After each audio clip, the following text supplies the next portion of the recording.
எனக்கு அருமையானவர்களே, मेरे प्रिय परमेश्वर के लोगों, இந்த சத்திய வெளிச்ச நிகழ்ச்சியிலே மறுபடியும் உங்களை சந்திப்பதில் பெருமகிழ்ச்சி ये அடைகிறேன். सत्य ज्योति कार्यक्रम में आप सभी लोगों का स्वागत, फिर से मुलाकात करने में मैं बहुत खुश हूँ। This program is all about enlightening your mind, your heart, your thought area with the truth of God. तो ये सारी कार्यक्रम किस लिए है? ताकि आपके जीवन में, आपकी जो दिमाग में, आपके मन में, आपकी जो सोचने की तरीके में परमेश्वर की जो सत्य है उस सत्य को प्रकट करने के लिए ये कार्यक्रम है। எத்தனை முறை வசனத்தை நாம் திரும்ப திரும்ப சொன்னாலும் அதனால் பக்தி விருத்தி தான் நமக்கு உண்டாகுமே ஒழிய சலிப்பு வசனத்தின் மேல் விசுவாசம் வைத்திருக்கிறவர்களுக்கு வரவே வராது. तो वचन के ऊपर जो विश्वास करते हैं, चाहे कितनी भी बार उस वचन को वे अंगीकार करें या दोहराएं, उनको उस बात को लेकर कभी थकेंगे नहीं, ना ही उस पर उनको चिढ़ होगी। அதனால தான் நான் திரும்ப திரும்ப சொல்லுகிறேன், तो इसीलिए मैं बार बार इस कार्य को कहना चाहूँगा, சத்தியத்தை அறிவீர்கள், சத்தியம் உங்களை எல்லாவற்றிலும் இருந்து ஒரு விடுதலையை கொடுக்கும். तो यहाँ पर लिखा गया है कि सत्य जो है, सत्य को पहले जानोगे और सत्य तुम्हें हर एक प्रकार की कार्य से मुक्ति को देगा।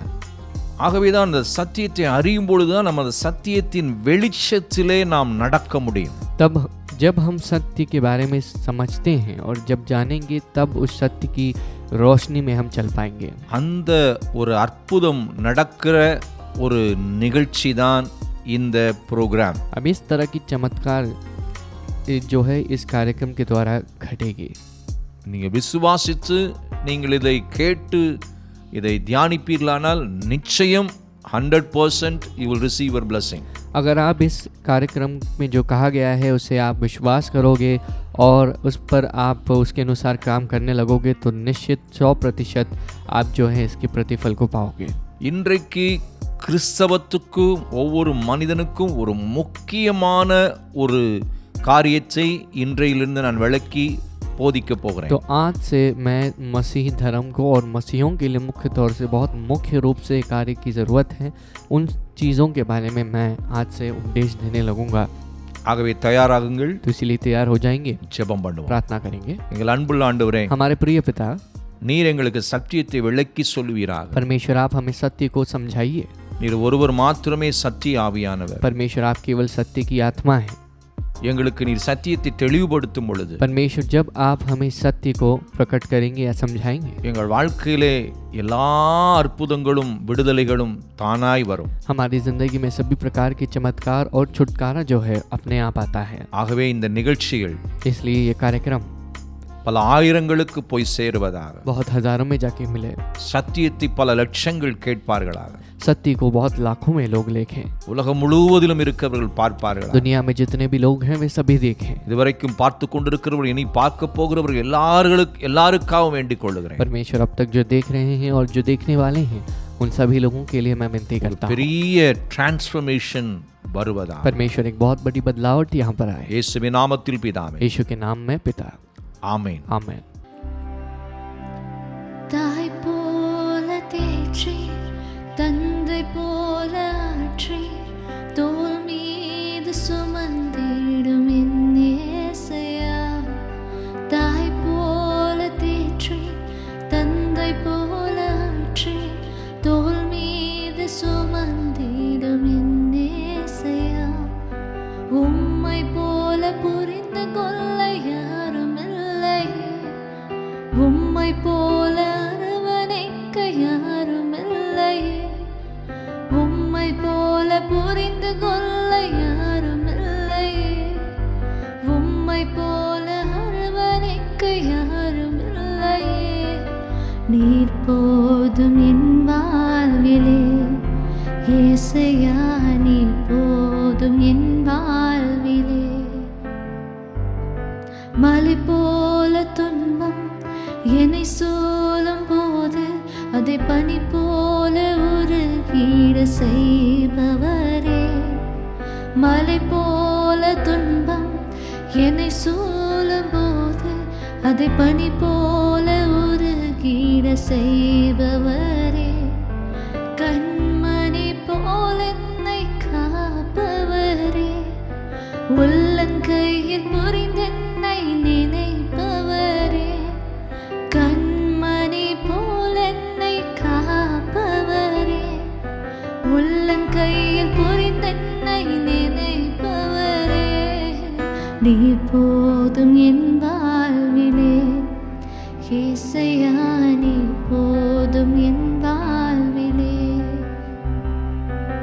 பலவீன நேரம் என் கிருபை உனக்கு போதும், என் பலவீனத்தில் என் பலன் தருவேன் என்றே.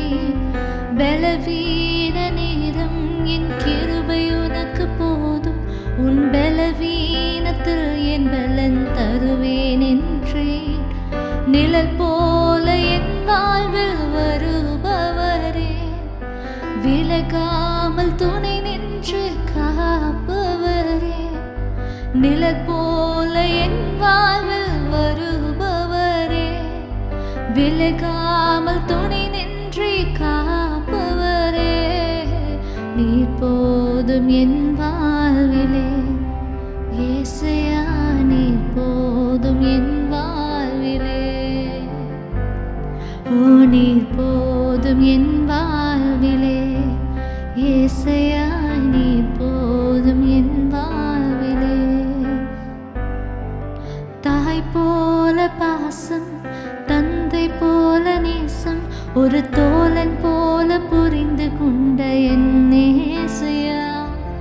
தாய் போல பாசம், தந்தை போல நேசம், ஒரு தோழன் போல புரிந்து கொண்ட என் ஏசையா. உம்மை போல புரிந்து கொள்ள யாரும் இல்லையே, உம்மை போல அரவணைக்க யாரும் இல்லையே, உம்மை போல புரிந்து கொள்ள யாரும் இல்லையே, உம்மை போல அரவணைக்க யாரும் இல்லையே. நீர் போதும் என் வாழ்விலே, ஏசையா நீர் போதும் என் வாழ்விலே, நீர் போதும் என் வாழ்விலே, ஏசையா நீர் போதும் என் வாழ்விலே. हे मेरे मन क्यों है उदास, यीशु पर रख उम्मीद और आस, वही शरण स्थान गाऊं सदा धन्यवाद, वो है शरण स्थान गाऊं सदा धन्यवाद. तू है मेरा प्रेमी, मेरा साथी, शक्तिशाली मेरा प्रभु. तू है मेरा प्रेमी, मेरा साथी, शक्तिशाली मेरा प्रभु. क्या मेरे दिल क्यों है निराश, यीशु पर तू कर भरोसा, वही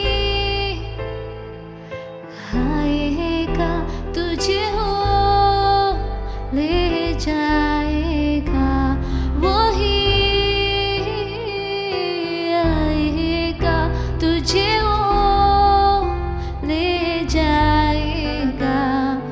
तू है मेरा प्रेमी, मेरा साथी, शक्तिशाली मेरा प्रभु. तू है मेरा प्रेमी, मेरा साथी, शक्तिशाली मेरा प्रभु. तू है मेरा प्रेमी, मेरा साथी, शक्तिशाली मेरा प्रभु. है मेरे मन क्यों है उदास, यीशु पर रख उम्मीद और आस, वो है शरण स्थान गाऊं सदा धन्यवाद, वो है शरण स्थान गाऊं सदा धन्यवाद. तू है मेरा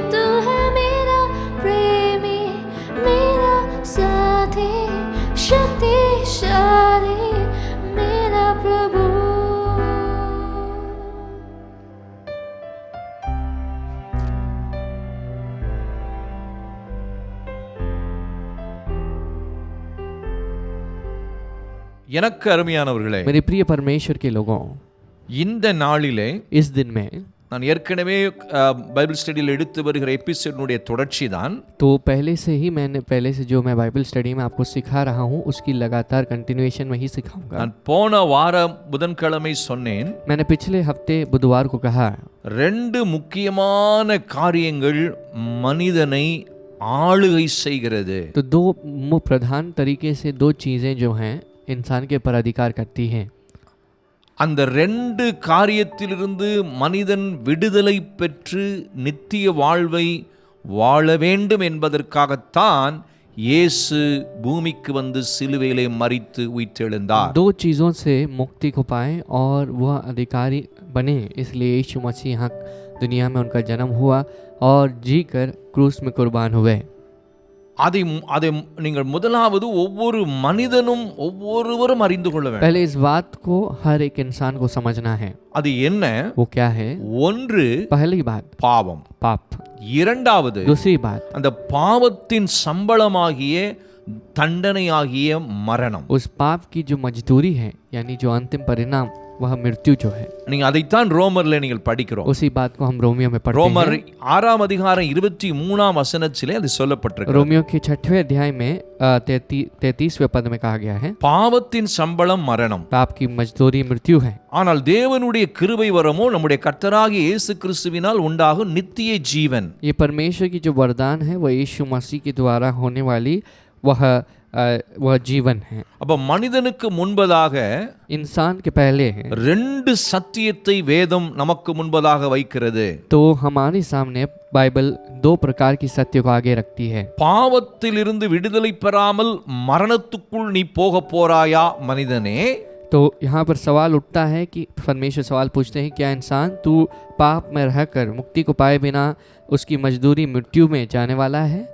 ஆனால் ஒன்று தெளிவா இருக்கணும், लेकिन एक बात समझना है, மரணம் என்பது ரெண்டு காரியத்தில் மரணம். अभी मृत्यु यानी दो चीजों पर मृत्यु होती है। ஒன்று ஆவியிலே மரணம். एक जो है आत्मा में मृत्यु, அப்படியானா ஆவியிலே மரணம் என்றால் यानी ஆவிகளின் தகப்பனாகிய தேவன் என்று எழுதப்பட்டிருக்கிற அந்த தேவனுக்கும் மனிதனுக்கும் இருக்கிற அந்த உறவிலிருந்து பிரிவினை. आत्मिक मृत्यु यानी आत्माओं के लिए जो परमेश्वर है यानी वो भगवान और हमारे बीच में जो रिश्ता है उससे बटना जो होता है या दूर होना वो मृत्यु होता है। இரண்டாவது மரணம், जब दूसरी मृत्यु के बारे में कहते हैं, அந்த பாவத்தின் விளைவு சரீரத்தின் அழிவை கொண்டு வரும் சரீர மரணம். तब उस पाप की मजदूरी जो हम मृत्यु जो है वह उसके कारण हमारे शरीर में एक कार्य होता है, वह मृत्यु होता है यानी शारीरिक तरह से मर जाना या कष्ट को सहना।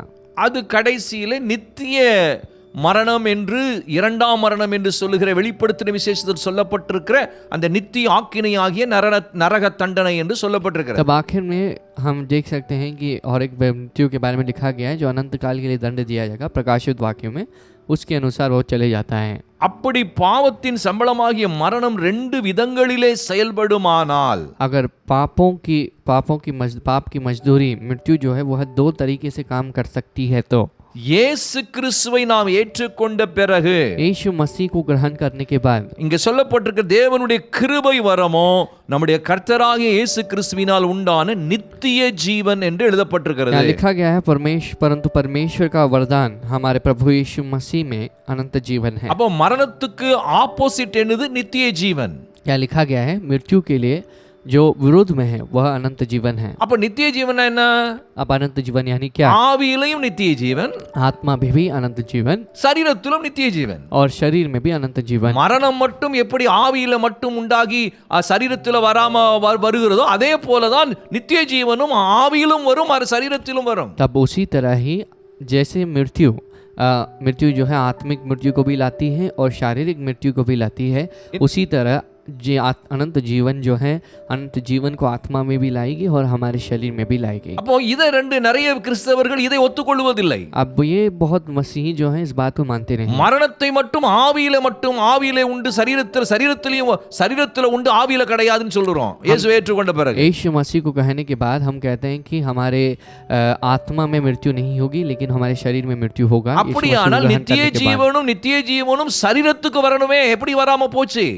अभी ऐसा हो तो कैसे क्यों अभी जो अनंत जीवन है दोनों तरीके से आएगा, जैसे मृत्यु दोनों तरीके से आती है। இந்த சத்தியத்தை மனிதன் தெளிவாய் புரிந்து கொள்ள வேண்டும். पहले इस सत्य के बारे में मनुष्य को सही से समझना है। இயேசு உன்னுடைய ஆவி சரீர மரணத்திலிருந்து உன்னை மீட்டெடுத்து ஆவி சரீரத்திலே நித்திய ஜீவனை கொடுக்கத்தான் அவர் பாடுபட்டு ரத்தம் சிந்தி மரித்து உயிர்த்தெழுந்தார். यीशु मसीह इस दुनिया में आकर क्रूस में क्यों कष्ट को सहे, ताकि अनंत जीवन को तुम्हारे आत्मा और तुम्हारे शरीर में दोनों तरीके से देने के लिए आए हैं। அப்போ இந்த மரணம் எதனால் வந்தது? अब ये मृत्यु किस कारण आया है? பாவம். पाप के कारण। யார் செய்த பாவம்? किसने पाप किया? நமக்கு அது முதல்ல தெளிவு இருக்கணும். अब इसके बारे में एक समझ होनी चाहिए। ஆதாம் செய்த பாவத்தினால் தான் மரணம் மனுக்குலம் அனைத்திற்கும் வந்தது. आदम ने जो पाप किया उसके कारण पूरी इंसानियत पर वह पाप आने लगा। அவன் செய்த பாவம் என்ன? उसने क्या पाप किया? ரெண்டு காரியத்தை அவன் செஞ்சான் வேதம் उसने சொல்லுது. 2 चीजों को कर दिया करके बाइबल कहती है। அத முதல்ல அறிந்து கொள்ள तो வேண்டும். पहले उस बात को समझना है। ரோமர் 5ஆம் அதிகாரத்திலே रोमियो के 5वें अध्याय में அவன் செய்த ரெண்டு காரியம் சொல்லப்பட்டிருக்கு. उसने 2 चीजों को कहा। பாவம் என்பது ரெண்டு கிரியையை சொல்லி இருக்கிறார். अब पाप नामक 2 चीजों को वो कहते हैं। 5ஆம் அதிகாரம் 18ஆம் வசனத்திலே 18वां अध्याय 5वां अध्याय 18वां पद में, ஆகையால் ஒரே மீறுதலினாலே எல்லா மனுஷருக்கும் ஆக்கினைக்கு ஏதுவான தீர்ப்பு உண்டானது போல எழுதப்பட்டிருக்கு. यहाँ लिखा गया है, इसलिए जैसे एक अपराध सब मनुष्यों के लिए दंड की न्याय का कारण हुआ।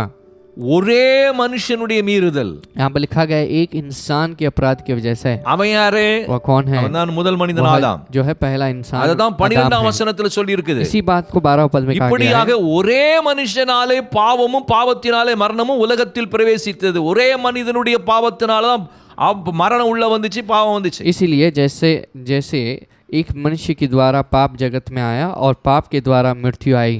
அப்ப அவன் என்ன பாவம் செய்தான்? अब इसने क्या पाप किया? ஆண்டவர் சொன்ன வார்த்தையை மீறி செயல்பட்டான். उसने परमेश्वर ने जो कहा उस शब्द के विरुद्ध में वह काम करने लगा। அவன் விபச்சாரம் செய்யல, வேசித்தனம் செய்யல, திருடல, கொள்ளையடிக்கல, கொலை பண்ணல, ஒரு வேற எந்த கிரியும் அவன் செய்யல. उसने व्यभिचार नहीं किया, वेश्यापन में नहीं लगा और लूटा नहीं, हत्या नहीं की, कोई भी काम नहीं किया। வேதம் தெளிவா இருக்கு. बाइबल यहाँ पर बहुत सही से ஒரே है। மீறுதல், यहाँ पर लिखा गया है एक के अपराध के कारण। அவ்வளவுதான். इतनी ही बात है।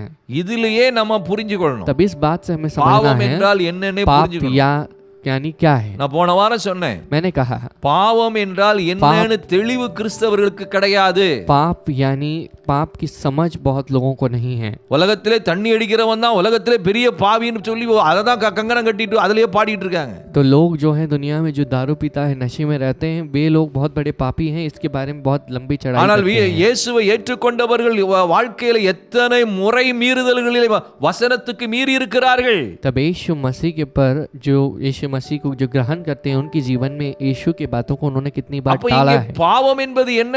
तब यहाँ पर पाप का क्या वर्ण किया गया है? வசனத்தை மீறுவதே பாவம். वचन को टालकर उसके विरुद्ध में उठना या उसके இது विरुद्ध की काम करना पाप கிறிஸ்தவனுடைய है। மனதிலும் மனசுக்குள்ள போக மாட்டேங்குது. ये बात जो है मसीहों के दिमाग में और मन में नहीं जाता। அவர்கள் குடிக்கிறதும் விபச்சாரம் பண்ணுவதும் வேசித்தனம் அசுத்தம் திருட இதுதான் பெரிய பாவம் என்று ஹைலைட் பண்ணப்படுகிறது. तो यहाँ पर हाईलाइट क्या किया जाता है? जो लूटना, चोरी करना, व्यभिचार करना, वेश्यापन करना, यही पाप के तौर में हम बहुत मुख्य रूप से कहते हैं। என்ன பார்த்து கேட்பாங்க, अब आप बहुत लोग पूछेंगे அவைகள் எல்லாம் பாவம் இல்லையா? क्या पास्टर जी वो पाप नहीं? முதல்ல பாவம் பாவங்கள் ரெண்டு வேர்டு பைபிள்ல இருக்குது. यहाँ पर लिखा गया है पाप और पाप के जो அத अलग முதல்ல कार्य புரிந்து हैं। கொள்ள வேண்டும்.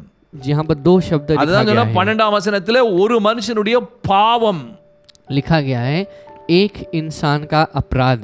கத்த சித்தமான அத படம் வரைஞ்சி அந்த படத்தை உங்களுக்கு தெளிவுபடுத்துற பாவத்தை குறித்து உங்களுக்கு எக்ஸ்பிளைன் பண்றேன் வர நாட்கள்ல. तो आने वाले दिनों में मैं पाप क्या होता है करके अगर हो सके तो एक व्हाइट बोर्ड में பாவம் என்றால் बताऊंगा। என்ன? पाप यानी क्या है? பாவங்கள் என்று எழுதப்பட்டிருக்கிற வார்த்தை என்ன? अभी पाप ரெண்டு இருக்குது பைபிள்ல.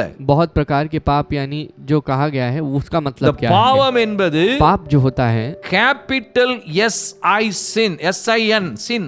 अभी जब हम अंग्रेजी में देखेंगे तो पहला जो लेटर एस है वो कैपिटल में रहेगा और बाकी लेटर्स स्मॉल में रहेंगे। SIN कैपिटल लेटर अதான் सिन பெரிய सिन அதான் ஒரு सिन பாவம். अगर हम उसे सारी चीज़ों को क्षमा करें, अगर सारी चीज़ों को हम सारे लेटर्स को कैपिटल में डालेंगे நீங்க तो இந்த वो அஞ்சாம் big पाप होता है। அதிகாரத்திலையும் இந்த ஆறாம் அதிகாரத்துல படிச்சீங்கன்னா எல்லா இடத்துலயும் பாவம் பாவம் பாவம் சிங்குலர்லயே வரும் எல்லாம். अगर आप 5वें अध्याय में ये जो अध्याय इस निबंध में अगर हम देखेंगे तो सब कुछ पाप पाप करके एक ही बात को कहते हैं। ரோமர் 5ஆம் அதிகாரம் 12ஆம் வசனம், रोमियो का पुस्तक 5वां अध्याय 12वां पद, ரோமர் 5ஆம் அதிகாரம் 13ஆம் வசனம், रोमियो 5वां अध्याय 13वां पद, ரோமர் 5ஆம் அதிகாரத்திலே 21ஆம் வசனம், रोमियो के 5वें अध्याय में 21 16ஆம் வசனம், 16वां पद, அப்புறமா 6ஆம் அதிகாரத்திலே 6वें अध्याय में அங்கே பார்க்கும் பொழுது 6ஆம் வசனம், वहां पर 6वां पद, 2ஆம் வசனம், दूसरा पद, அடுத்தது 10ஆம் வசனம், 10वां पद, பாருங்க இதெல்லாம் இது 7ஆம் வசனம், ये 7वां पद, அப்புறம் 12ஆம் வசனம், 12वां पद, 14ஆம் வசனம், 14वां पद। இதுல எல்லாத்துலயும் பாத்தீங்கன்னா अगर हम इन सारे वचनों को देखते हैं इन अध्यायों में, ஆதாமுடைய அந்த மெயின் சின் கேபிட்டல் SIN அந்த சின்ன தான் இங்க சொல்லி இருக்கிறார். तो यहाँ पर आदम ने जो अपराध किया है उस अपराध के बारे में ही जो पाप है उसके बारे में यहाँ लिखा गया है। ஆனால் लेकिन ரோமர் 4ஆம் அதிகாரத்திலே रोमियो 4 अध्याय में 25ஆம் வசனத்தை நீங்கள் படிச்சு यदि हम பார்த்தால் 25वें वचन को पढ़ेंगे, அவர் நம்முடைய பாவங்களுக்காக ஒப்பு கொடுக்கப்பட்டும் நாம் நீதிமானாக்கப்படுவதற்காக எழுப்பப்பட்டும் பாவங்கள் என்று வருகிறது. तो यहाँ पर क्या लिखा गया, हमारे अपराधों के लिए वह पकड़वाया गया। இது பாவங்கள், यहाँ पर अपराधों இது के बारे में कहा गया small है। SINS. तो अगर हम अंग्रेजी में देखेंगे सब सारे जो लेटर्स हैं पाप के वो அதுதான் कम இன்னைக்கு நான் छोटे விளக்கி लेटर में हैं। சொல்லணும்னு நினைச்சு படம் வரைஞ்சு, आज मैं वही बात को थोड़ा कम बताना चाहता था। அதாவது ஆலமரம் பேனியன் ட்ரீ என்று ஒரு ஆலமரம் நீங்க பார்க்கணும். अगर आप जो है एक बैनियन ट्री करके जो है उस ट्री को देखेंगे, நான் நான் கர்நாடகாவிலே ஊழியர் செய்யும் பொழுது ஒரு தொட்ட ஆலமரம் என்று சொல்லப்பட்ட ஒரு विशेष पिकनिक स्पॉट போயிருந்தேன். तो यहाँ पर दोड्डालम मरम करके जब मैं कर्नाटका में काम कर रहा था, सेवा कर रहा था, तब मैं एक पिकनिक स्पॉट में गया ஒரு था। மரம் மட்டும் अगर वो एक जो पेड़ है கிட்டத்தட்ட ஒரு ஒரு ஒரு ரொம்ப பெரிய ஏரியாவை அது கவர்ந்து ஒரு இடத்துல நிக்குது. अब ये जो है बहुत बड़ी एरिया को कवर करके वह खड़ा है, वो पेड़ है। அந்த மரத்தினுடைய தன்மை என்ன? अब उस पेड़ की खासियत क्या है? அதுல ஒவ்வொரு கிளைகளிலும் இருந்து ஒரு ஒரு ஒரு தண்டு வரும், ஒரு ட்ரங்க் வந்து அது வந்து பதிஞ்சு பூமியிலே பதிந்து கொள்ளும். तो एक एक डाली से एक क्रीपर आता है, वह जो है वह हर एक चीज वो क्रीपर अलग से आकर नीचे अलग से रूट बनाता है। அப்போ அந்த மரம் வந்து பறந்து விரிந்து கிடக்கும். अब ये जो पेड़ है इतना फैलकर हर जगह रहेगा, அப்போ ஆனால் लेकिन அந்த மரம் உருவாவதற்கு ஒரே ஒரு விதை அங்கே காணப்பட்டது. अब ये पेड़ इतना बढ़ने से पहले वो एक छोटा सा बीज அந்த था। ஒரு விதையிலே ஒரே ஒரு தண்டு மட்டும்தான், ட்ரங்க் மட்டும்தான் முளைச்சு வரும். எல்லா செடியும் நீங்க அப்படிதான் பார்க்க முடியும், ஒரு ட்ரங்க் தான் வரும் அடியில இருந்து. अगर आप देखेंगे तो नीचे से एक जो है शूट बाहर के आएगा, यानी कि जो वहाँ जब आता है एक அதுக்கு लीफ आता है, பிறகுதான் அந்த கீழே அடியில வந்து வேர்கள், அதுல இருந்து கிளை வேர்கள் படரும். उसके बाद से नीचे उसके जो रूट है वो सारे रूट्स वहाँ नीचे आने लगते हैं। அடுத்தது उसके बाद அதுக்கு மேல மரத்துல நீங்க மேல பார்த்தீங்கன்னா இலைகள் இருக்கும், பூக்கள் இருக்கும், அதற்கு தண்டுகள் பல பிரான்ச்சஸ் இருக்கும், அதுல வந்து காய்கள் வரும்.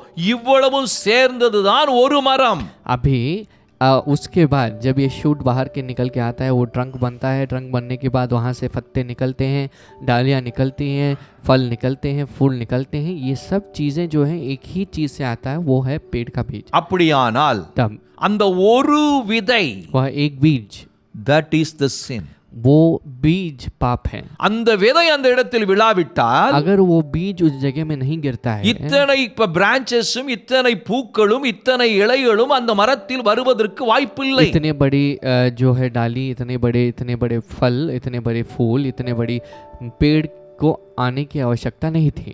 இதை நீங்க ஆதாமோடு ஒப்பிட்டு பாருங்கள். अब इसी बात को हम आदम के साथ देखेंगे। ஆதாம் பாவம், அந்த மீறுதல் என்ற பாவத்தை அவன் செய்யாதிருந்திருந்தான். ஆனால் अगर आदम ने अपराध को नहीं किया, यानी कि परमेश्वर की बात को उसने नहीं टाला होता, இன்றைக்கு நாம் பாவிகளா இருந்திருக்க மாட்டோம். हम जो है आज अपने अपराध को करके नहीं बैठते थे। இன்னைக்கு கிட்டத்தட்ட 700 கோடிக்கு மேல ஜனங்கள் பூமியில ஜனத்தொகை இருக்கிறது. आज हम दुनिया की संख्या को देखेंगे 700 करोड़ लोग यहाँ दुनिया में வேதம் हैं। சொல்லுகிறது எல்லோரும் பாவம் செய்து தேவ மகிமையில் அற்றவர்களாகி அப்படின்னு சொல்லி ரோமர் 3 அதிகாரம் 23 வசனம் எல்லோரும் பாவம் செய்து அப்படின்னு போட்டிருக்கு. तो यहाँ पर लिखा गया है रोमियो के 3 अध्याय में, वहाँ पर सभी लोगों ने पाप किया है, अपराध किया है। அப்போ நல்லா புரிஞ்சுக்கங்க, ध्यान से सुनिए, பாவம் என்றால் என்ன? अपराध यानी क्या है? நம்ம என்ன பண்ணிட்டு இருக்கிறோம்? हम यहाँ क्या सोचते அந்த हैं? விதைய அந்த விதையினால் உருவான அந்த முதல் வேறு, அந்த ஆணி வேர், அதை அப்ரூட் பண்ணல, அதை அழிக்காம மேல இருக்கிற பூக்கள், அந்த கிளைகள், அந்த அட்ராக்ஷன், அந்த தண்டுகள், அவைகள் எல்லாம் தான் விபச்சாரம், வேசித்தனம், மற்ற எல்லா தவறுகளும்.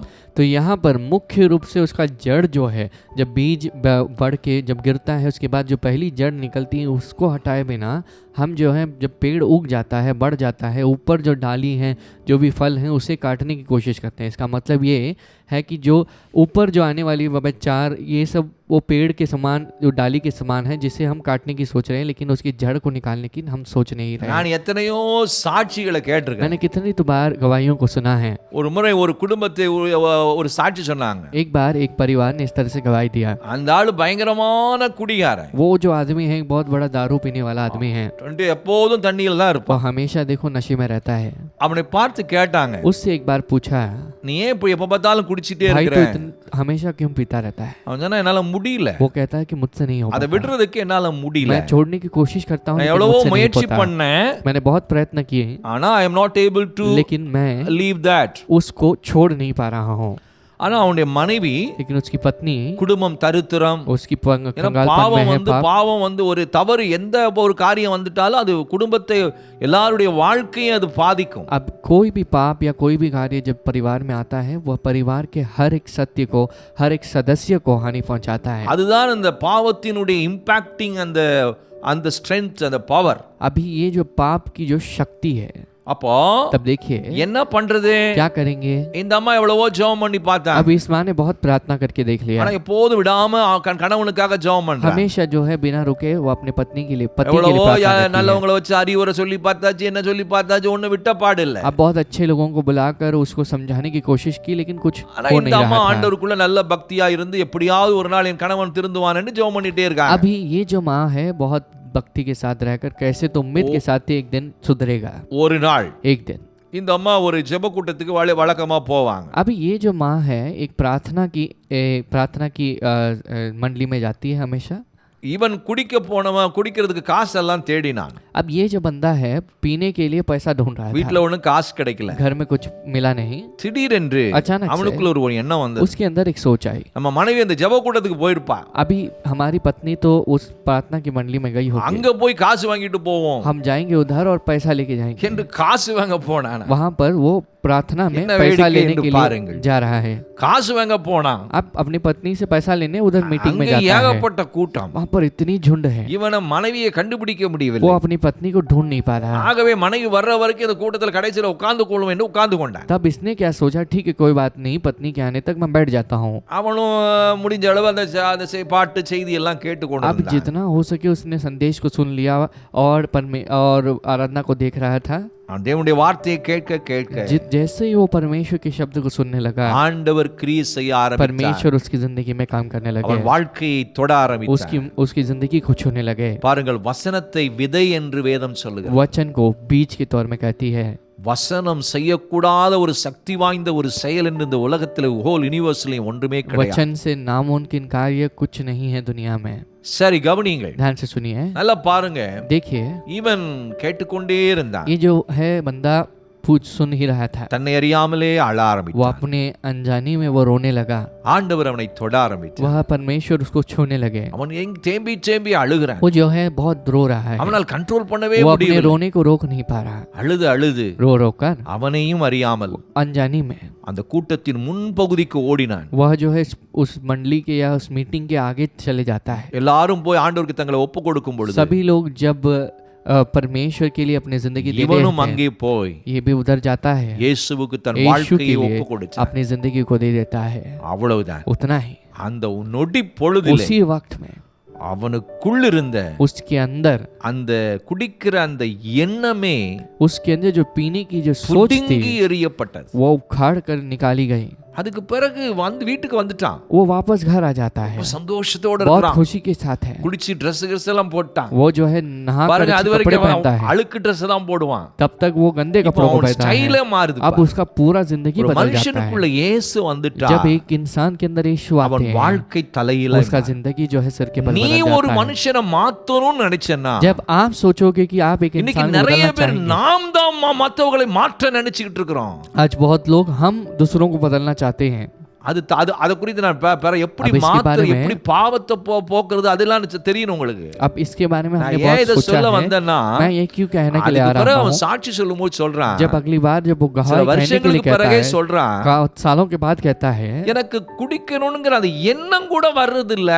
आजकल तो मुझे पीने का सोच भी नहीं आता है। குடிக்கிறவங்களுக்கு போய் நான் இயேசுவை பத்தி சொல்றேன். मैं जो है यीशु के बारे में जो पीते हैं उनके पास कहता அவன் हूँ। மனைவி அவனை கூட்டிட்டு போல. उसकी पत्नी ने उसको लेके नहीं गई। பாருங்க, देखिए, அவன் மனைவி ஆண்டவரை நோக்கி ஜெபம் தான் பண்ணிட்டு उसकी இருந்தா. पत्नी அவ்வளவுதான். ने सिर्फ केवल परमेश्वर की ओर प्रार्थना किया। இதுதான் ஏன் உண்மையான ஒரு மாற்றம். ये जो है सही वाकई में एक बदलाव நீ होता है। வந்து ஒருத்தனை மாற்றணும்னு சொல்லி ஒத்த கால நின்னு உன் புருஷனை மாத்தணும், அவனை மாத்தணும், பிள்ளைய மாத்தணும்னு நினைச்சேன்னா அது ஒரு கால் நடக்காது.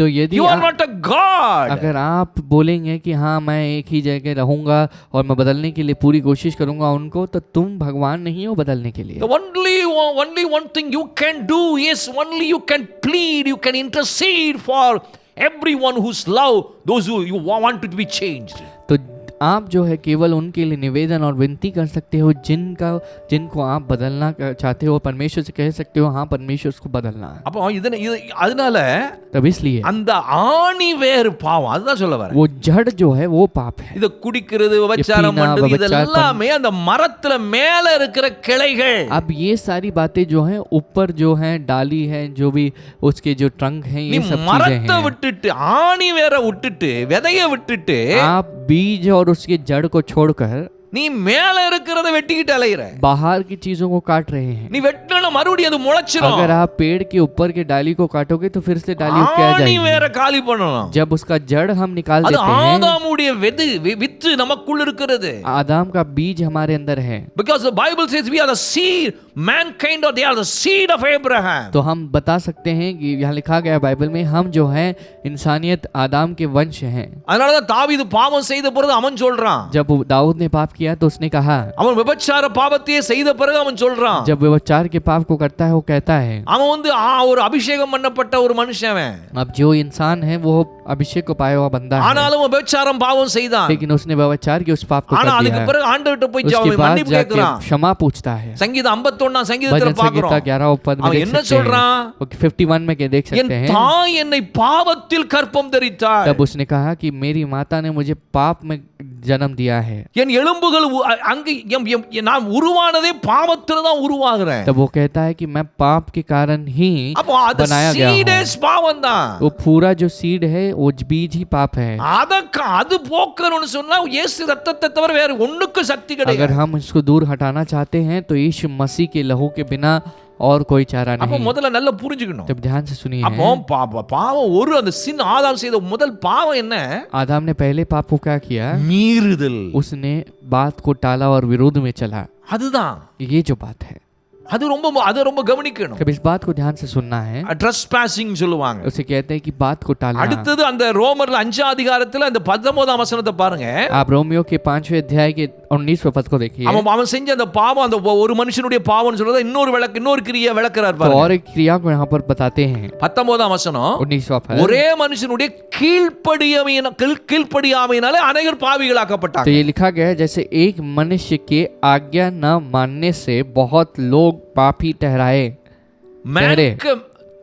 Men are not sinners, but they are made to be sin because of the disobedience of Adam, the first man. तो यहाँ लिखा गया है कि इंसान जो है पहले से पापी नहीं बल्कि उन्होंने पाप करके पापी नहीं बने, बल्कि एक मनुष्य की आज्ञा न पालन करने की वजह से वो पापी ठहराए जाते हैं। நாம் பாவம் செய்கிறதினால் நாம் பாவிகள் அல்ல.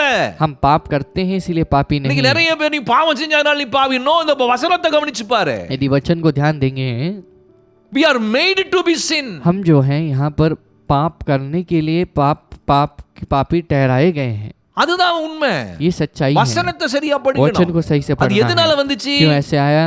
அது ஒரே மனுஷனுடைய கீழ்ப்படியாமையினால, लिखा गया है, ஆதாம் கீழ்ப்படியாததுனால நாம பாவங்களா ஆக்கப்பட்டுட்டோம், அவ்வளவுதான். एक इंसान की बात को न मानने से हम पापी ठहराए गए हैं। அப்படி அந்த வசனத்துல இன்னும் அழகா और இருக்கு. एक वचन में अच्छे से लिखा அப்படி गया ஒரு है, மனுஷனால் கீழ்ப்படியாமல அநேகர் பாவிகள் ஆக்கப்பட முடியுமானால், अगर हम एक वचन के मनुष्य के वचन को न मानने से पापी ठहराए जाते हैं, ஒருவருடைய அதான் இயேசுவை ஒருவருடைய கீழ்ப்படிதலினாலே, वैसे ही एक मनुष्य की आज्ञा मानने से, यानी இயேசு பிதாவுக்கு கீழ்ப்படுகிற மனிதனாக வந்தார். यीशु मसीह पिता की बात को सुनकर चलने वाले அப்ப इंसान के तौर में ஒருவருடைய आए। கீழ்ப்படிதலினாலே एक के बाद आज्ञा को मानने से அநேகர் நீதிமான்களாக்கப்படுவார்களே, तो படுவார்கள். बहुत लोग जो है धार्मिक ठहराए இது जाएंगे। எவ்வளவு பெரிய சத்தியம். ये कितनी बड़ी सत्य है। ஒருத்தன் செஞ்ச பாவத்துக்கு எல்லாரும் பாவினா, अगर एक व्यक्ति कोई पाप करता है उसके कारण सभी लोग पापी ठहराई जाती हैं, அப்ப இயேசு அடிக்கப்பட்டு ரத்தம் சிந்தினதுனால நாம எல்லாரும் நீதிமான்கள் என்று வேதம் சொல்லுகிறது. तो இயேசு यहाँ पर ஏற்றுக்கொண்டவங்க. तो यहाँ लिखा गया है जो यीशु को ग्रहण करते हैं, यीशु ने बात को सुना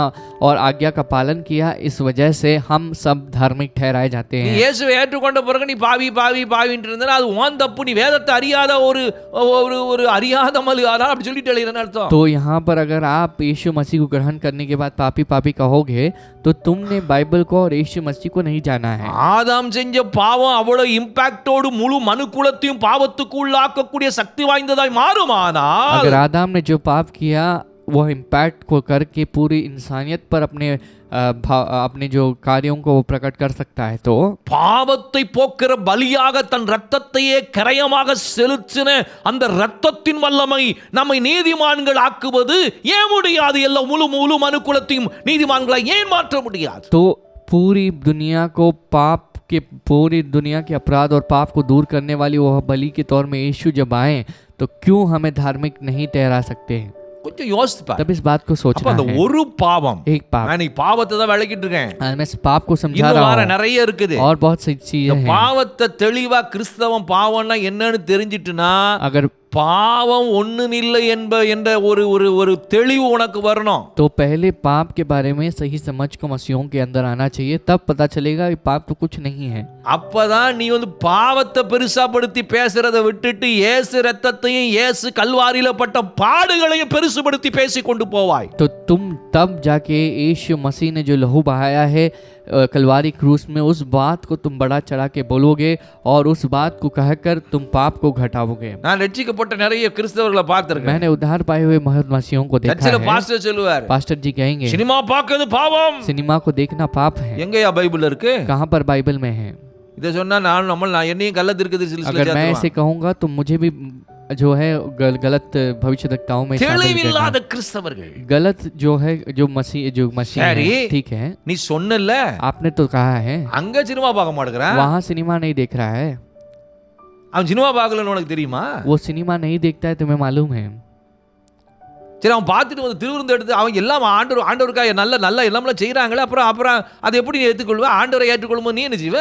अगर जब सिनेमा देख के ये सब चीज़ों को कर रहे हैं तो परमेश्वर को ग्रहण करते हैं, देखिए, और ये सब कामों को भी कर रहे हैं परमेश्वर के लिए, तो परमेश्वर जब उसे अंगीकार करते हैं तो तुम कौन हो उसे इनकार करने के लिए? தப்பா எடுத்துக்க, நான் எல்லாரும் அதுக்காக நான் சினிமா பார்க்குங்க நான் சொல்லல. अब इसके लिए मैं सभी लोगों को सिनेमा आप देख सकते हो करके कुछ नहीं कह रहा, தெளிவு வேணும்னு சொல்றேன். हमें समझ रहनी चाहिए। இதை விட சினிமாவை விட அந்த ஆணி வேறு ஆதாமுடைய அந்த விதை தான் முக்கியம். அது டேஞ்சரஸ் சின்.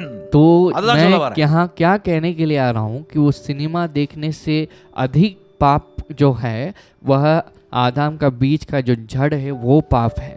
மரத்துல अभी पेड़ में அது பழ சீசன் வரும்பொழுது பூ தானா வரும். अगर जब सीजन आता है फल का तो अपने आप फूल फूगने लगेगा, ஆனா அந்த சீசன் முடியும் போது जैसे ही वो सीजन खत्म होगा பூ தானா பட்டு போகுது. जैसे वो फूल जो है अपने आप सूख के मुरझा कर அது गिर जाते மாதிரி हैं, தான் இவைகள் எல்லாம். वैसे ही ये सारी चीजें हैं। ஒருவன் கிறிஸ்துவின் அன்புக்குள் ஆழத்துக்குள் போகும் பொழுது மற்றதெல்லாம் தானாய் விலகி பட்டு போகும்.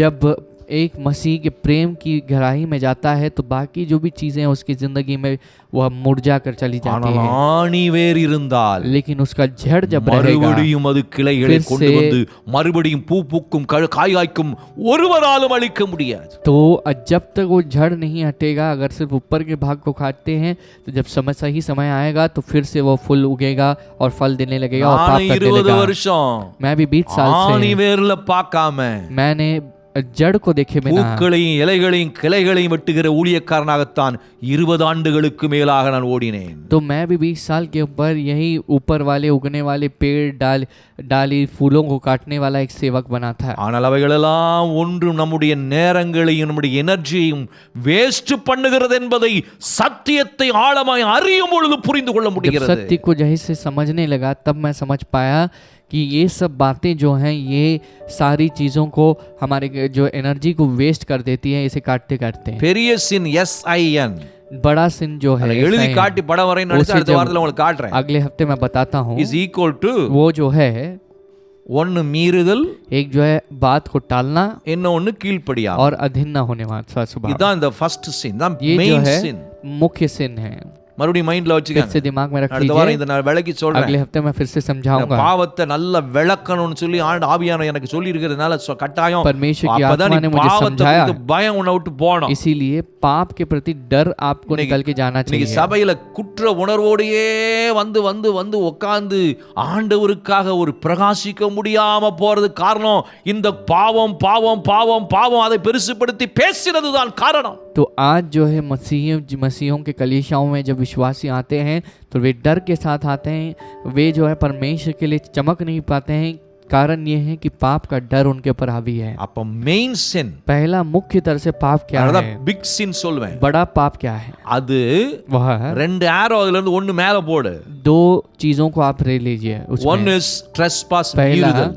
बात को टालना இந்த பக்கம் ஒரு ஆரோ போடு. और दूसरी बात அத பார்த்தேன்னா उसे देखेंगे கீழ்ப்படியாமை. अधीन न होने वाला இந்த ரெண்டும் தான் स्वभाव, दोनों ஆதாமுடைய பாவம். आदम का पाप है। அதான் மெயின் சின். ये मुख्य कार्य है, இதுதான் மெயின். ये मुख्य है। அடுத்தது अगली बात, பாவங்கள். उसके बाद अपराधों அதெல்லாம் वो उसको இந்த देखेंगे। மேல மரத்துல மேல இருக்கிற கிளைகள் பூக்கள் இலைகள் இதெல்லாம் தான் இந்த பாவங்கள் என்ற லிஸ்ட்ல வருது. अब ये जो जमीन के ऊपर जो पेड़ उगता है, जब उसके डाली बनते हैं, जब उसके फूल आते हैं, उसके पत्ते बनते हैं, ये सब चीजें अपराधों के लिस्ट में आता இத है। குறித்து நான் இன்னும் நிறைய விளக்கணும். इसके बारे में बहुत चीजें समझाना எனக்கு चाहूंगा। சமீபத்தில் நான் நேற்றைக்கு பைபிள் படிக்கும்போது ஆண்டவர் எனக்கு பண்ணியை தான் ஞாபகத்துக்கு கொண்டாந்தார். तब जब मैं बाइबल पढ़ रहा था परमेश्वर ने सुअर को याद में लाया। ஒரு பெண் ஒரு ஃபீமேல் ஒரு பிக் இருக்குது, ஒரு பன்னி இருக்குது. अभी एक जो है एक फीमेल पिग है। ஒரு பன்னி அந்த காலத்துல 20 குட்டி கூட போடும், 25 அதுக்கு மேல நான் பார்த்திருக்கேன், நிறைய குட்டிகளை तो போடும். मैं जब छोटा था उस समय में मैंने வள बहुत, வள வளன்னு குட்டிகளை பெற்று போடும் அது. तो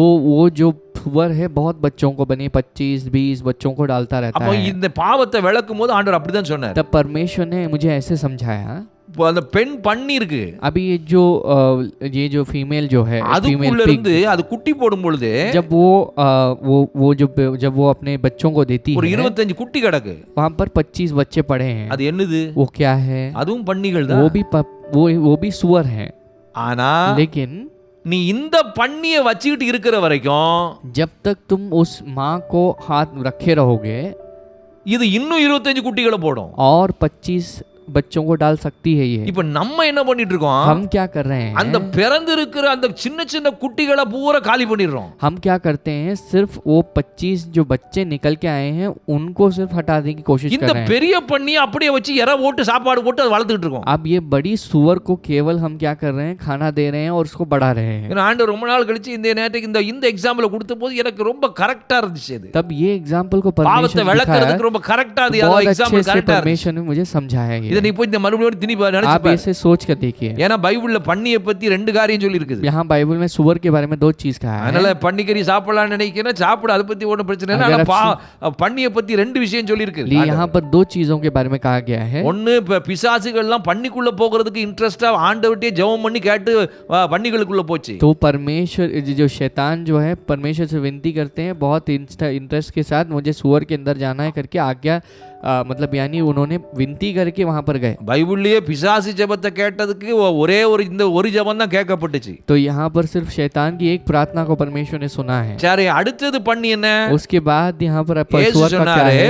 यीशु ने कहा, அதாவது முத்துக்களை பன்றிகளுக்கு மத்தியில போடாதீங்க அப்படி. तो यहाँ पर लिखा गया है आप मोतियों को आप सुअर के जगहों में मत डालना। வசனங்கள், முத்துக்கள் वचन जो है, அதான் பண்ணிய सुअर को ஆண்டவர் வேற லிஸ்ட்ல परमेश्वर ने अलग लिस्ट में रखा புதிய है। ஏற்பாட்டுக்கு பொருந்தும். वो नए नियम के लिए भी रहेगा। அதனால அது சாப்பிடலாமா வேண்டாமா அது தனியா கேளது நான் சொல்றேன், அது வேற वो விஷயம். खाना चाहिए नहीं खाना चाहिए अलग बात है। எதுக்கு ஒப்பிடுறேன்னா, तो यहाँ पर मैं इसे क्यों समानता में कहता பெரிய हूँ? பண்ணி இன்னைக்கு விட்டு சபைக்குள்ளேயே உட்கார வச்சு உள்ள வச்சு சாப்பாடு போட்டுட்டு இருக்காங்க।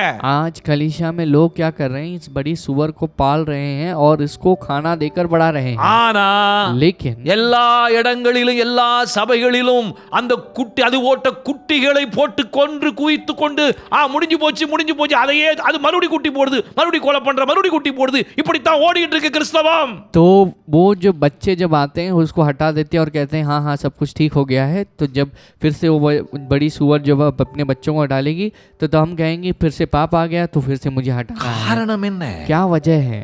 பாவம் எது? पाप क्या है? பாவங்கள் எது? पाप अपराध क्या है? You are not able to understand the difference between the big sin and the small sins. तो हमें छोटे पाप और बड़े मुख्य पाप के बीच में जो अंतर है उसे समझ में नहीं आता। இத நீ புரியணும், इसे समझना है, நீ இத அறியணும், इसे समझना है। நான் அதுக்கு விளக்கம் இன்னும் நிறைய சொல்ல போறேன்। जब इसके लिए बहुत सारी चीजों का அதனால don't forget to watch this program. तो Very interesting subject, very important subject for the people. तो ये मुख्य रूप से ये सब्जेक्ट बहुत इंपॉर्टेंट है लोगों के लिए। முழுசு நான் சொல்றத நீ போதனையை கேட்டுட்டனா, जो मैं संदेश आपको बता रहा हूँ उसे आप सुनोगे, பாவம் மரணம் என்பதை குறித்து ஒரு தெளிவு உனக்கு வரணும், के बारे में एक सही समझ तुम्हारे अंदर आएगी। வந்தாதான் जब आएगी கிறிஸ்தவ வாழ்க்கையினுடைய அந்த ஜெனியூனிட்டி, அந்த அந்த அந்த உண்மை, அந்த இன்டெகிரிட்டி எல்லாம் உனக்கு புரிய வரும்। तब मसीह जीवन में जो ओरिजिनलिटी है वो सारी चीजें तुम्हें समझ में आएगी। கிறிஸ்தவம் எவ்வளவு மேன்மையானது, கிறிஸ்தவ வாழ்க்கை எவ்வளவு மகிழ்ச்சியானது, கிறிஸ்தவ இயேசுவோடு வாழ்ற வாழ்க்கை எவ்வளவு சந்தோஷமானது, அப்பதான் உனக்கு தெரியும்। அதை நீ உலகத்துக்கு கொடுக்கணும்। तब तुम्हें पता चलेगा कि मसीह के अंदर जो जीवन होता है, मसीह के अंदर जो जीवन है, ढंग जो जीने का है वो कितने दूर तक अलग है और कितना विशेष है। इन सब का अनुभव करके तुम्हें दूसरों को बताना है। சும்மா உட்கார்ந்தா பாவம், சாப்பிட்டா பாவம், பார்த்தா பாவம், அத பாவம், இத பாவம், இத தூக்கி போடு கிறிஸ்தவம்। तो मसीह धर्म को पहले इसे निकाल के डालना है कि जब मैं किसी चीज को देखता हूँ तो पाप है, किसी चीज को खाता हूँ तो पाप है, बैठता हूँ तो पाप है, उठता हूँ तो पाप है, छूता हूँ तो पाप है। इस मेंटालिटी को निकालना है। இந்த மாதிரி ஒரு எண்ணங்களை விட்டு வெளியே வந்தாதான் உனக்கு தெளிவு உண்டாகும்। जब इस तरह की सोच से बाहर जब आएंगे तब समझ आएगी।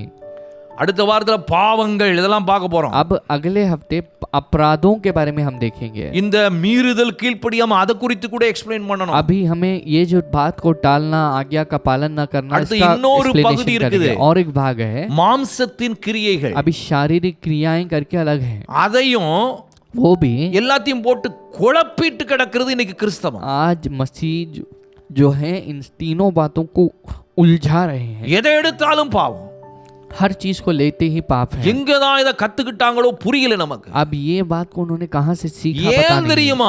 क्यों पता है? வேதத்தை சரியாய் ஆழமாய் உட்கார்ந்து நேரம் கொடுத்து ஆராய்ந்து படிக்காததுதான், தியானம் பண்ணாததுதான் காரணம்। बाइबल को सही तरह से गहराई से पढ़े बिना जब हम रहते हैं तब ये सब उलझनों में पड़ते हैं। ये वजह है उलझन में पड़ने का। ஒரே ஒரு காரியத்தை एक சொல்றேன்। चीज को कहता हूँ, இயேசு यीशु சிலுவையில क्रूस में அவர் பாடுபட்டாரே, परमेश्वर ने कष्ट को सहा। ஒரு கிட்டத்தட்ட 6 மணி நேரம் 6 சிலுவையில घंटा தொங்கினார் பாரு। क्रूस में लटके, ரத்தம் ஒரு சொட்டு கூட சரீரத்துல இல்லாம एक भी சிந்தினாரே। फूट लहू रहे शरीर में रहने ना उन्होंने बहा दिया। எதுக்கு தெரியுமா? क्यों पता है? முழு மனுக்குலம், पूरी दुनिया इंसानियत के लिए இந்த பாவம், ये पाप, இந்த மரணம், मृत्यु, இந்த दोनों चीजों को ரெண்டையும் அவங்ககிட்ட இருந்து எடுத்துட்டு उनसे लेकर वापस लेकर நித்திய வாழ்வை கொடுக்க अनंत जीवन को देने के लिए அவர் அந்த பாடுபட்டார்। परमेश्वर ने इतने दूर तक कष्ट को सहा। இதை பார்த்து கொண்டிருக்கிற நீ யாராயிருந்தாலும் इसे देखने वाले आप चाहे कोई भी रहो, நீ ஒரு கிறிஸ்தவன் आप एक ஆயிருந்தா, मसीह நீ रहोगे, ஒரு ஊழியக்காரனா आप एक இருந்தா, सेवक रहोगे। சரியா பைபிளை படி, सही से बाइबल को पढ़ना, சரியா தெரிஞ்சுக்கோ. सही से समझना। சும்மா எதையோ அரைச்சமாவே उसी அரைச்சிட்டு இருக்காரு. जो चीजों को आपने ये किया है उसी चीजों को ये मत करना। சொன்னதையே திரும்ப திரும்ப சொல்லிட்டு जो இருக்காரு. जो चीजों को आपने किया उसे கொஞ்சம் बार बार ஆழமா दोहराना உள்ள नहीं, போ, थोड़े பைபிள் गहराई से जाना। ஆவியானவர்ட்ட உதவியை கேளு. परमेश्वर की आत्मा से मदद தெளிவா पूछना। உலகத்துக்கு கொண்டு போய் சேரு सही சத்தியத்தை. से अब दुनिया में अपने लोगों को ले மனிதர்கள் जाना। படுகிற வேதனை அவ்வளவு. दुनिया में लोग इतने कष्ट में हैं। அவனே நொந்து போய் கிடக்கான். वो इंसान इतना थक के அவனை पहले पड़ा போய் है, பாவி பாவின்னு उसे சொன்னா அவன் जब எங்க तुम पापी ஓடுவான்? पापी कहोगे तो कहाँ जाएगा? அத முதல்ல புரிஞ்சு. तब इस बात को समझना முதல்ல है। கிறிஸ்தவ மனம் திரும்ப. पहले मसीहों को मन फिरना है। உலகத்தான் திருந்துவது ஈஸி. நீ திருந்துனா அவன் தானா திருந்திட்டு போறான். अगर आप सुधरोगे तो दूसरे लोग सुधरना बहुत आसान हो जाए। அவன் वழி தெரியல. उसको वो राग नहीं पता இங்க है। வந்தாலும் அதுதானையா இருக்கு. यहाँ पर भी जब आएंगे तो यही पाप है, அதனால தான் வரமாட்டேங்கறான். इसीलिए वो नहीं आता है। கொஞ்சம் யோசித்து तब इसे सोचना है। என் அன்பு பிள்ளைகளே, मेरे प्रिय लोगों, परमेश्वर के बच्चों, சகோதரனே சகோதரி, मेरे प्रिय परमेश्वर के भाई और बहनों, இந்த நாள்ல இங்க முடிக்கிறேன். इस दिन मैं यहाँ समाप्त करूंगा। இது ரொம்ப बहुत முக்கியமானது. मुख्य है, பாவத்தை குறிச்ச पाप के बारे में தெளிவு एक வரணும். सही समझ को आना चाहिए। அது உனக்கு முக்கியம். वो तुम्हारे लिए इम्पोर्टेंट பிசாசு है। நம்முடைய கண்களை शैतान जो கூடாக்கி है हमारे வச்சிட்டான். आंखों को अंधा பைபிளை कर चुका பார்க்க है। விடாம बाइबल को देखे बिना சும்மா பரம்பரை सिर्फ பரம்பரையா केवल- பிரசங்கம் பண்ண அதையே கேட்டு கேட்டு கெட்டு போய் விட்டோம் நம்ம. तो जो हमने बहुत वंशों से सुना है उस संदेश को सुन सुनकर हम जो है बिगड़ चुके हैं। ஆண்டவர் எவ்வளோ பெரிய விடுதலையை சிலுவையில நமக்கு வாங்கி கொடுத்திருக்கார். परमेश्वर ने कितनी बड़ी एक मुक्ति को परमेश्वर ने क्रूस அதை में दिया தூக்கி है। போட்டு புதைக்க வச்சிட்டு பிசாசு इसे डालकर शैतान ने दबाने के लिए रख பாவத்தை दिया है। பெருசுபடுத்தி ஹைலைட் பண்ண पाप வச்சிட்டான் को हाईलाइट பிசாசு. करके शैतान ने रख दिया। நல்லா புரிஞ்சுக்கொள். तो अच्छी तरह से समझिए, ஜெபம் பண்ணுவோம். प्रार्थना करेंगे, ஆண்டவர் நோக்கி பாப்போம். परमेश्वर की ओर हम देखेंगे। நல்லா எல்லாம் கண்ண மூடி सभी आंखों को बंद कर लीजिए। ஒண்ணும் இல்ல. आप डरिए मत, sin is nothing. पाप कुछ नहीं है। sin is nothing. पाप कुछ नहीं है, அதான் உண்மை. ये बहुत मुख्य है। அதுதான் உண்மை. ये मुख्य है। புரிந்துகொள். बात को समझेंगे, தெளிவாயிரு. सही से रहिए। தெரியலனா இன்னும் नहीं ஆழமா पता है பைபிளை और படி. गहराई से बाइबल पढ़िएगा ஆழமா படி. और बाइबल को पढ़िए, ஜெபம் பண்ணுவோம். प्रार्थना करेंगे। உங்கள் அன்புள்ள ஆண்டவரே, हमारे प्रिय पिता, நீர்தான் விளக்கணும் ஐயா. आपको समझाना है எங்களுக்காக हमारे लिए। இவ்வளவு பாடுபட்டீர். आपने कितने कष्ट को सहा है। நாங்க நல்லா இருக்கணும். हमें अच्छे से रहना है, எல்லா மனிதர்களும் நல்லா இருக்கணும். सभी इंसानों को अच्छे से रहना है। அதுக்காகத்தானே நீர் इसके சிலுவையில लिए பாடுபட்டீர். आपने कष्ट को सहा है। பிசாசானவன் शैतान जो है, பாவம் மரணம் என்பதை पाप வைத்து मृत्यु यह चीज को रख இன்னைக்கு के மனிதர்களை வேட்டையாடி கொண்டிருக்கிறார். आज इंसानों को शिकार कर रहा கிறிஸ்தவருடைய है, கண்களை குருடாக்கி मसीहों की போட்டிருக்கிறார். आंखों को अंधा कर चुका है। நீர்தான் परमेश्वर தெளிவுபடுத்தும். आपको उन्हें सही से करना கடைசி है। நாட்கள் என்று अंतिम சொல்லப்படுகிற இந்த நாட்களிலாகுது अंतिम दिन कहलाए जाने वाले इन दिनों में சத்தியத்தை தெளிவாய் புரிந்து கொள்ளக்கூடிய மனக்கண்களை திறந்தருளுவீராக. सत्य को सही से समझाने के लिए आप मन की आंखों को खोलना। நீர் ஒருவர் மாத்திரம் தான் செய்ய आप முடியும். केवल चमत्कार को कर सकते हो। நாங்கள் அப்பிரயோஜனமான परमेश्वर हम जो है ஊழியக்காரர்கள். किसी के लिए लायक नहीं। கடமையை செய்கிற हम ஆண்டவரே, अपने सिर्फ अपने काम को कर रहे हैं, பல कर्तव्य லட்சங்கள் को। பார்க்கட்டும், बहुत लाखों में लोग देखे, கோடிகளும் பார்க்கும்படி बहुत करोड़ों में देखने के लिए मदद करना। அது நடக்கும் என்று ये நம்புகிறேன். होगा, हम विश्वास करते हैं। இயேசுவின் यीशु நாமத்தில் मसीह के பிதாவே. नाम में पिता, ஆமென். आमेन ஆமென். आमेन। என் ஆத்துமாவே हे கர்த்தரை मेरे मन ஸ்தோத்திரம். परमेश्वर का धन्य कर, என் முழுமை பரிசுத்த हे நாமத்தை मेरे पूरे मन ஸ்தோத்திரம். परमेश्वर का धन्य कर, என் ஆத்துமாவே கர்த்தரை हे ஸ்தோத்திரம். मेरे मन परमेश्वर का धन्य कर। அவர் செய்த சகல उसके உபகாரங்களையும் सारे மறவாதே. उपकारों को ना भूलना। ஆமென். आमेन ஆமென். आमेन। God bless you. परमेश्वर तुम्हें आशीष என் करेंगे। அன்பு பிள்ளைகளே, मेरे प्रिय भाई बहनों, don't भाइयों, forget to watch all this program. आप जो है ये सब कार्यक्रम को देखने के लिए ना சத்தியத்தின் भूलना। வெளிச்சத்தில் வாருங்கள். आप सत्य की ज्योति के अंदर आइए। மறுபடியும் உங்களை फिर से சந்திக்கிறேன். मुलाकात मैं करता हूँ। கிருபை உங்களோடு இருப்பதாக. अनुग्रह तुम्हारे साथ रहे। ஆமென். आमेन।